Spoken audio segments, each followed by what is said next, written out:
In today's episode, we conclude the Ramayana with a couple of mysterious boys defeating Ram's armies and his three brothers in battle. A battle that was fought over ownership rights to a horse.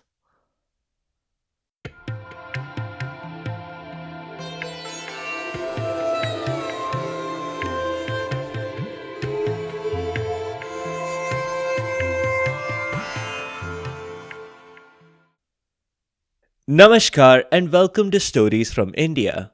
This is a podcast that will take you on a journey through the rich mythology, folklore, and history of the Indian subcontinent.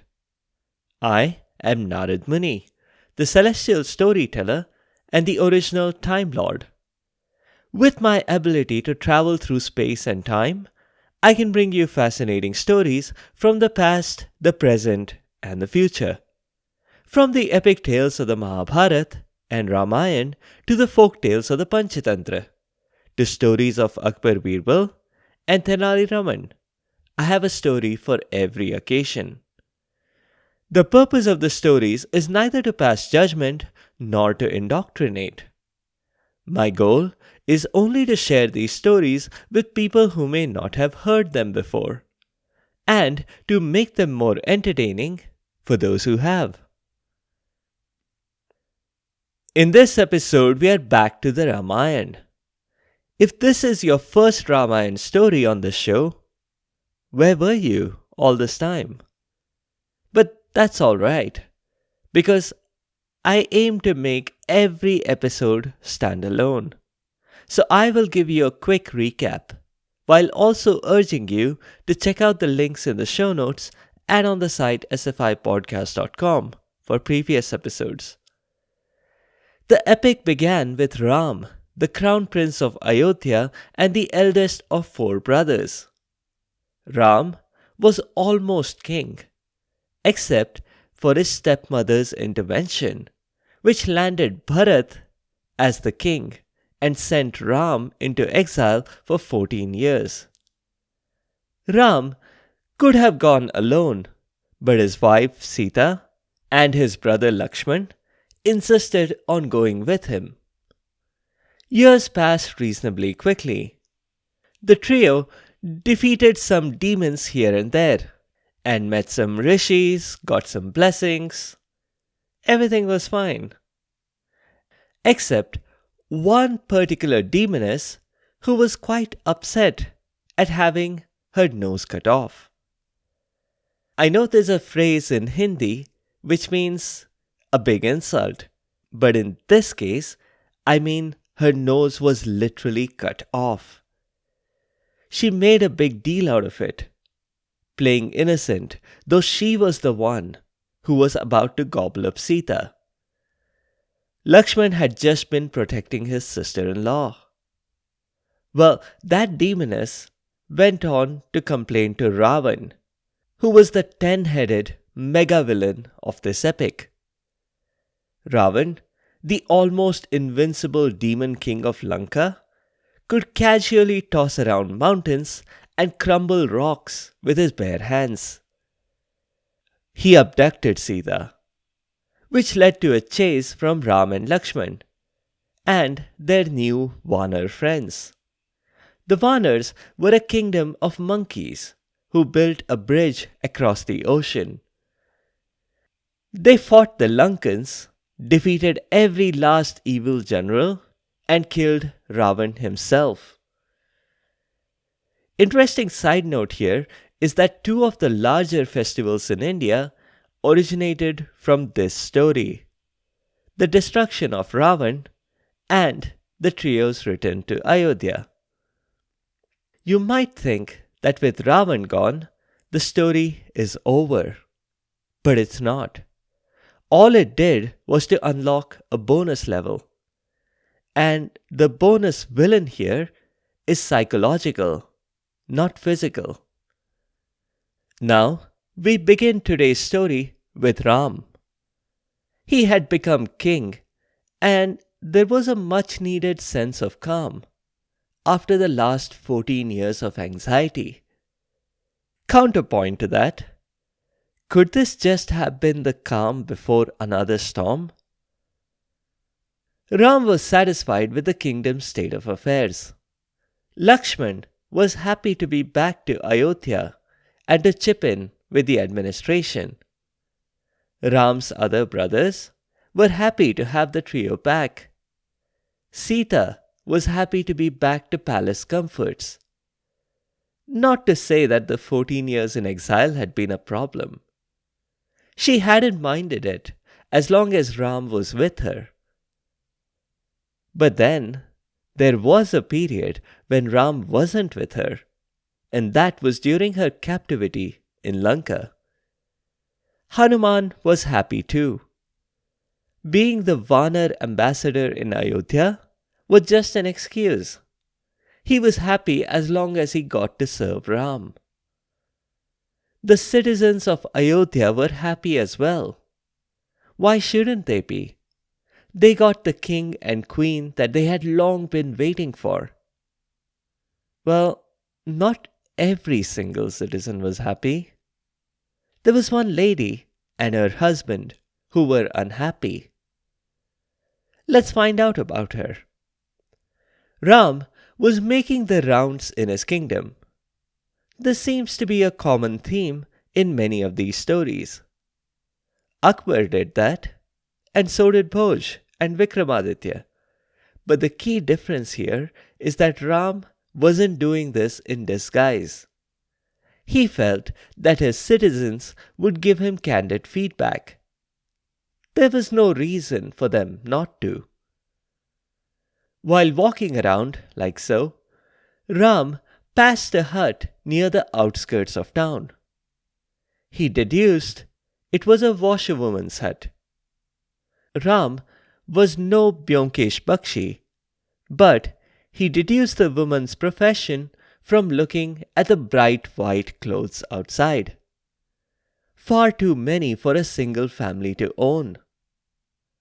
And the Nirma posters on the side of the house only confirmed his suspicions. He had never seen cleaner sheets, and he decided he must go in and congratulate this Nirma lady. But before he could go into the hut and shake the hand of this marvel of a dhobi, he was met by loud voices coming from inside the hut. "Where were you last night?" an irritated man's voice said. No doubt, this was Nirma's husband. Let's assume that his name was Rin. Nirma answered, "I told you, I was stuck across the lake. The ferry wasn't operating because of the major storm last night. I pled with the boatman, but it was too dangerous for him to attempt to make the crossing." "So why did you have to sleep in the boatman's hut then?" "There was nowhere else to go. You've seen what the other side looks like." "You could have slept out in the open." "In a thunderstorm?" Nirma asked. "Are you out of your mind? Besides, this is regular for him. He has special sleeping pods in his hut for exactly this purpose. He even charged me money for it." But when Rin demanded a receipt, Nirma couldn't produce one. Nirma tried to point out that many businesses, including her own, were not in the habit of issuing receipts. This was ancient India, after all. But Rin wouldn't listen. He proclaimed that this was one dag she wouldn't be able to get rid of, because it was a stain on her character. He was disowning her. At this point, Nirma should have pointed out that she was the breadwinner in the home. All he did was to sit around on the couch all day, drinking his sharbat and eating all the bread that Nirma was winning. If he tried to get alimony, she wouldn't pay him a single footy kaudi. But before she could say all that, Rin said something that immensely disturbed Ram. Rin said, "I'm not Ram. He easily accepted Sita when she spent several nights in a stranger's home. For my standards, even a single night is too much." There are several things that are wrong with Rin's comment. Victim blaming is just one of those. And yet, the essence of Rin's comment stuck with Ram. He didn't wait to hear Nirma's retort, which was a proper dhulai. If you like that Hindi term, that means scrubbing. Metaphorical scrubbing, not literal. Ram pondered on this all night, and the very next day he had made up his mind. He decided that Sita must go into exile again, and this time by herself. Based on Rin's one comment, Ram had decided that all of Ayodhya wouldn't want Sita to be their queen. As king, he couldn't do the job himself. He delegated this to his trusty brother Lakshman. And so it was that Lakshman and Sita went for a chariot drive the next evening at Ram's request. They got pretty deep into the forest, and evening was fast approaching now. "Lakshman, I don't quite get this. We've come here looking for these wildflowers, which I absolutely love. But are you sure it's a good idea to come here during the evening? You can't appreciate colors in this low light." Look at this forest, Sita. It's just like old times, huh? Remember those exile days?" Sita looked at him quizzically. What was Lakshman talking about? "Lakshman, what are you talking about?" "You can't be queen, Sita. There are too many unresolved questions. You must leave us and go into exile by yourself." An average human would probably have screamed and cursed at this point, and pointed out that she had sat through a burning fire just to prove her purity to a patriarchal audience that wasn't entitled to any such proof.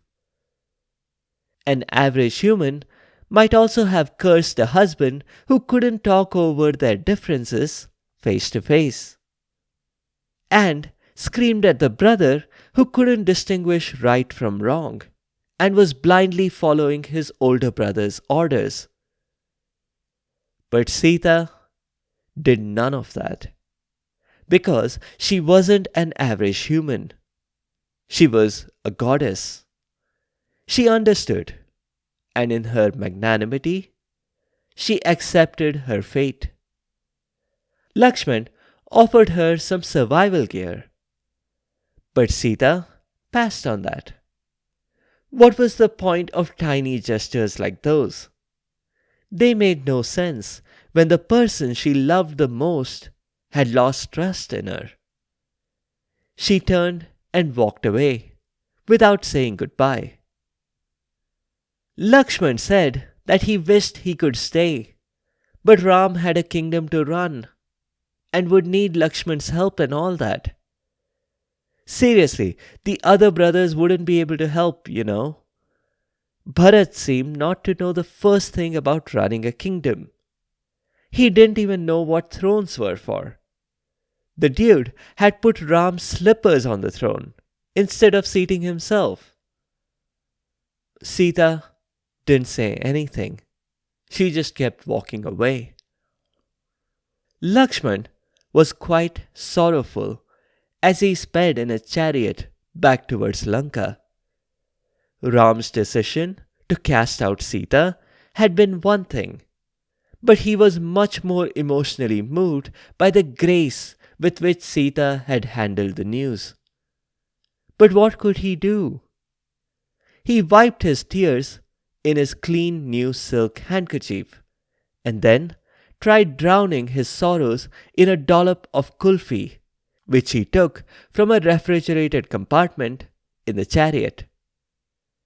As Sita walked away from Ayodhya, she longed for kulfi in this beastly heat, or even just a medium clean handkerchief to wipe away her sweat.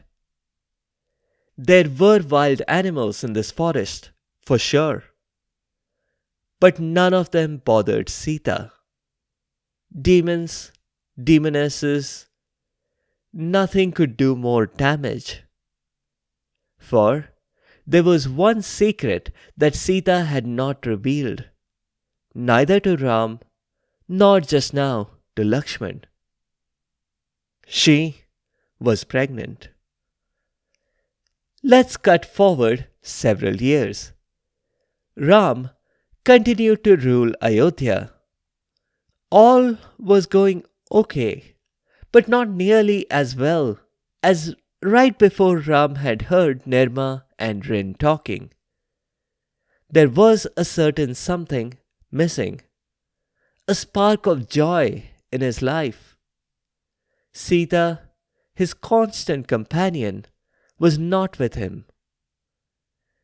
Every single day he missed her. But he had made a decision and he intended to stick to it. Now he tried to take his mind off of her by thinking about something to do. And Bharat had just the suggestion, an Ashwamedha Yajna, which made Lakshman proud of how far Bharat had come along since his earlier struggles with adopting the ruler mindset. At this point, if you're like, hey, what's the Ashwama thingamajig? This deserves a quick sidebar. An Ashwamedha Yajna is a horse sacrifice. At its core, the idea is for a ruler to expand their kingdom. The way they would do it is to let loose a horse, and wherever the horse went, that territory would be taken up by the ruler. You may ask, what would happen if a neighboring king didn't want to give up his kingdom to a horse? Well, that's where the army came in. This wasn't a one-horse show. The horse was closely accompanied and sometimes nudged by an elite set of troops, capable of changing any reluctant king's mind. Purely as a courtesy, the event was also announced in advance in the ancient Indian equivalent of newspapers. Many a king of a small kingdom dreaded these newspaper announcements of Ashwamedha Yajna by their stronger neighbors. There was a sticky end to this for the horse, unfortunately. It was ritually sacrificed at the end of its journey. We saw this at the very beginning of the Ramayana in episode 7, Kingdom by Horse. How fitting that we should encounter this ritual again when we are at the end. And so, Ram's kingdom began the process and let loose a magnificent horse. It was followed closely by Plan B, a huge contingent of troops led by Shatrughna, which was followed by Plan C, another set of troops led by Bharat. And if all that wasn't enough, Plan D was led by Lakshman. Lakshman was pretty confident that he would not be needed at all. He was viewing this as a holiday in the countryside. He could not have been more wrong. Now, call it coincidence or not, but the horse went in the general direction of the forest that Sita had been abandoned in all those years ago. It was the forbidden forest. Not forbidden because of the wild animals and magical creatures, but because of the dread that an average traveler may one day make a gruesome discovery there. The horse made a less than gruesome discovery. It discovered new friends. There were two little boys who were playing in the forest and who jumped for joy when they saw the horse. They were so mesmerized that they didn't pay any attention to the army behind the horse. "That's not in the rule book, is it?" Shatrughna asked his advisor. "They can't just horse around like this. The horse is on important official business." But the boys paid Shatrughna no mind. Suddenly, Shatrughna realized that the boys were twins. Not identical, but they resembled each other closely. And in fact, they reminded him of someone close. Now, who could it be? But he came back to reality with a jerk as he realized that the boys were now leading the horse away. "Boys, stop! Let the horse go! You've had your fun, now scram!" For the first time, the boys looked at Shatrughna, and then they both burst out laughing. "You'll regret this, boys. I'll tell on you to your parents. I'll make you get extra assignments at school. I'll. Shatrughna was struggling for words. "Oh, yeah?" challenged one of the boys. "You and that army?" This infuriated the prince to the extent that he actually took up his bow and arrow and was about to fire a warning shot. But he never got that far. Shatrughna may have been quick, but the boys were quicker. Out of nowhere, they pulled a bow and arrow of their own, and one of them fired a shot that cleanly broke the prince's bow. Angered by this, he ordered his troops to attack. But the boys were fast and extremely skilled. There was a shower of arrows, and within 5 minutes, not a soldier remained on his feet. Shatrughna called for Plan C. This was no time to worry about the ribbing he would get later for being humiliated by a couple of children. Plan C had been caught napping. They hadn't expected to be pulled into action. But to their credit, they got ready really fast. And Bharat himself at the lead, firing arrow after arrow. Their fate was no different than Plan B's. Shatrughna and Bharat were both hurt. Physically hurt, but more importantly, psychologically hurt as well. They lost to these two little brats. Who were these children? Lakshman did the smart thing by using his most powerful weapons. Unfortunately for him, that was still not good enough. The boys were incredibly fast, and there was something about their stance, their plucking style, their technique that reminded Lakshman of someone. But he couldn't quite place his finger on it. Lakshman and his troops ended up the same way as the two previous waves of attack. Finally, Ram got the news about his brothers and he dashed to the spot. Not since Indrajit, all those years ago, had there been anyone capable of defeating Lakshman himself. And even Indrajit was ultimately killed by Lakshman. He wondered who this was with the skills to defeat Lakshman. Ram was about to find out. He brought along all of his weapons, including the Brahmastra, which could have destroyed the entire world. As Ram's chariot dashed to the scene amongst the remains of his army, he went from upset and angry to deeply disturbed. His army had been routed with clinical precision. He didn't mean to brag, but to his knowledge, he was the only one capable of reducing his armies to this state. And then he reached the front of the army, where he saw his brothers on stretchers, their injuries being attended to. Ram saw a couple of boys walking around and beckoned them over. "Hey, Bablu, Dablu, was there a fierce warrior here?" "Warriors? 3 of them. But fierce? No," one boy answered, gesturing towards the 3 brothers. "Ram, it's those 2 boys.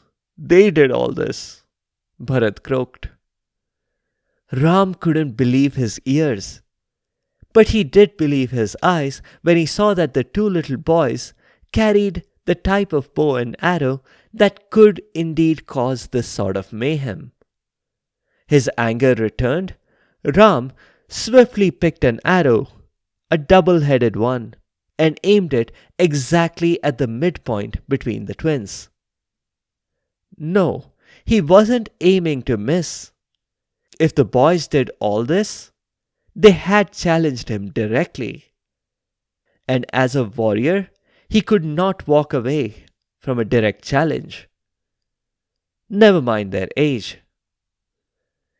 The boys positioned their own arrows, and it was obvious that they were at least as fast as Ram himself. It was a very tense moment. Sort of a Mexican standoff, if you will. But, like many Mexican standoffs, this one was resolved in the most unexpected way. "Stop! Don't shoot!" came a shout. It was a voice that everyone there had heard before. Sita. The first sign of recognition was from the boys. "Mummy!" they screamed excitedly. "Look at this beautiful horse we caught. There are these great bad men trying to take him away from us." Ram dropped his bow and arrow in surprise and delight. Sita was alive. How? Well, it didn't matter. She was there, and that meant there was a good chance she might come back to Ayodhya. But wait a minute. The boys called her Mummy. Did that mean? Could it be? Suddenly, realization hit him. Now he knew why they were such accomplished marksmen. It was because he was an accomplished marksman. They were his boys. He didn't know their names. He hadn't even known that they existed. "Mummy, help! This great big stranger is trying to hug us." Sita had to step in to clarify. He was their father. That meant he was entitled to a hug. But it also meant they were princes and successors to the throne. The boys accepted it after a little more convincing. Sita also had to explain her side of the story to Ram. She had wandered the forest a bit, making little bets with herself whether she would meet a lion first, or a tiger, or a bear. In the end, she met a rishi, Valmiki. Yup, the same Valmiki who wrote the whole Ramayana. Except maybe today's story. But more on that later. Ram was extremely thrilled to have his family back. "I'm extremely thrilled to have my family back. Come on, Sita, You won't believe all the things that have changed back in Ayodhya. And Lav, Kush, you will love it too. It was the first time he had called his children by their names, and he realized they were lovely names. Lav and Kush grinned and hopped onto the chariot. Ram's brothers were still hurt, but they managed to smile for their brother and king, who was reunited with his family. But Sita stayed where she was. I'm not coming, Ram. Ram was stunned. He couldn't lose her again. He protested. Sita said nothing, but the answer was in her eyes. After leaving Ayodhya, she had one duty to perform, and that was to reunite Ram and his sons. Now that had happened, she had no wish to stay on. She simply said her goodbyes and disappeared from sight into a crevice that suddenly opened beneath her feet. And no, this wasn't a localized earthquake exactly where Sita had been standing. Ram and his brothers understood what was going on. But just for the sake of exposition, Lav and Kush clarified. You see, our grandma, mother's mother, is Bhumi, the earth goddess. Mummy always said that she would return to grandma one day. I guess today is that day. Well, that wraps up the Ramayana. Ram returned home with his kids, trained them to take over the kingdom when they grew older. Sita was never seen again. She had risen from the earth all those years ago, and now she went back into it. A couple of notes. This bit of the Ramayana is not a Valmiki composition.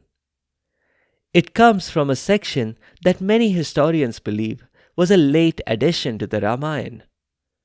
The hints come from the way that the verses are structured. There are a few minor incidents that might add finishing touches to the story.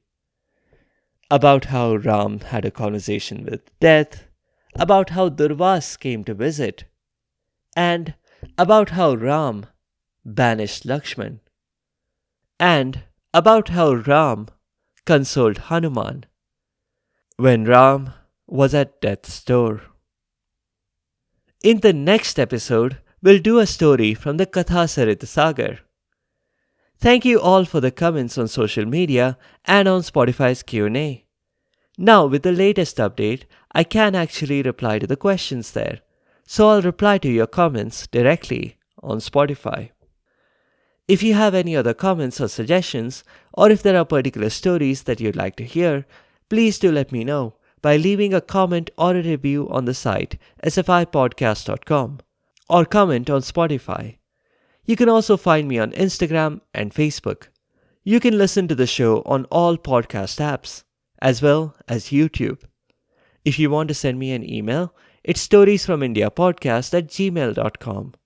Be sure to subscribe to the show to get notified automatically of new episodes. A big thank you to each and every one of you for your continued support and your feedback. The music is from purpleplanet.com. That's purple-planet.com. Thank you for listening, and I'll see you next time.